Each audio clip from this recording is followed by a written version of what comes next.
This is the Mistress Carrie Situation Report for December 19th, 2025. All That Remains has announced a spring 2026 U.S. headlining tour with Born of Osiris and Dead Eyes opening up. That includes 2 New England stops in New Haven, Connecticut at Toads on May 22nd and at the Palladium in Worcester, Massachusetts on May 23rd. Queens of the Stone Age, their live concert film, Alive in the Catacombs, has newly been shared on YouTube for free. Originally filmed at the Catacombs of Paris in France, the unique stripped-down set would go on to inspire much of the band's 2025 touring. If you've yet to see the 5-song set from the famous ossuary that houses the remains of millions of Parisians, you can check it out on YouTube now. The Academy of Motion Picture Arts and Sciences announced that they're going to stream the Oscars for free on YouTube beginning in 2029. The Academy, which has hosted the glittering awards ceremony honoring film achievement since 1929, touted the move as a win for global movie fans, saying, quote, YouTube will make the Oscars accessible to the Academy's growing global audience through features like closed captioning and audio tracks available in multiple languages. In September of last year, Jane's Addiction frontman Perry Farrell attacked guitarist Dave Navarro on stage at a concert in Boston. The band cut short the show and canceled the remaining dates of their planned reunion tour in North America. At the time, Perry Farrell issued an apology, and all 4 members said they, quote, had made the difficult decision to take some time away as a group.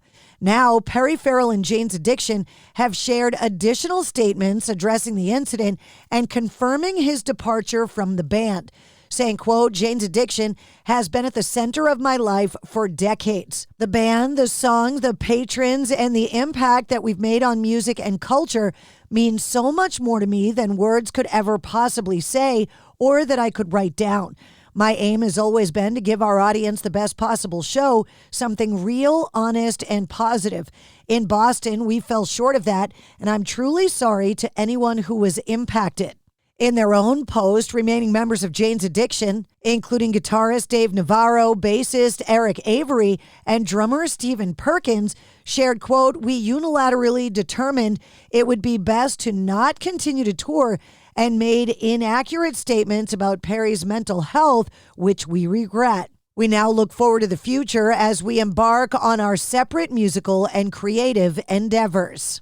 Powerwolf have released a live music video for the song Alive or Undead from the band's upcoming live album, Wild Live, set for release on February 27th, giving fans the experience of the grandiose scale and energy of Powerwolf without having to leave their house. Avenged Sevenfold guitarist Zachy Vengeance has stepped out on his own, releasing his debut solo single, Dark Horse, under his real name, Zachary Baker. Baker is prepping for a solo album release in the near future. Avenged Sevenfold just announced their co-headlining North American tour for 2026 with Good Charlotte.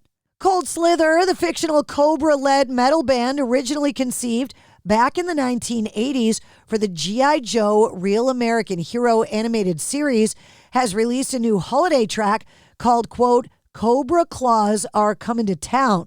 In light of the Cold Slither episode turning 40 this year, Hasbro and Reigning Phoenix Music have teamed up to bring the band to life, enlisting an assortment of veteran headbangers to flesh out a lineup for both a live debut album and several first-ever live performances. Rage Against the Machine guitarist Tom Morello has teamed up with Beartooth vocalist Caleb Shomo for a new single called Everything Burns. The track was produced by Tyler Smith and made its in-game debut in the latest episode of Final Fantasy XIV.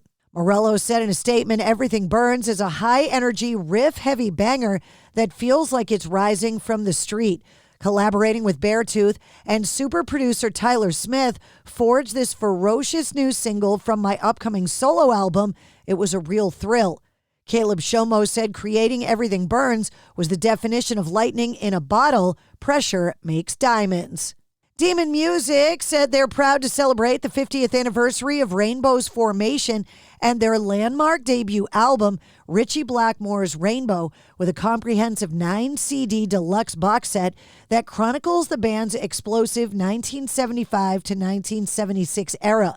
Temple of the King, Rainbow 1975 to 76 will be available on March 6th. Peter Wolf is making plans to get back out on the concert stage after being absent for more than a year. The former Jay Giles Band frontman has revealed 2 dates so far, February 13th at the Narrows Center for the Arts in Fall River, Massachusetts, and the Greenwich Odeum in Greenwich, Rhode Island on March 28th. Both shows go on sale tomorrow. He also promises more shows will be added. And that's your sit rep. For more details on all of the stories, check the links in the show notes of this episode. And don't forget to like, follow, share, comment, and subscribe to the Mistress Carrie Podcast. New full-length episodes come out every Wednesday. Episode 289, featuring Jess Margera from CKY, is available now.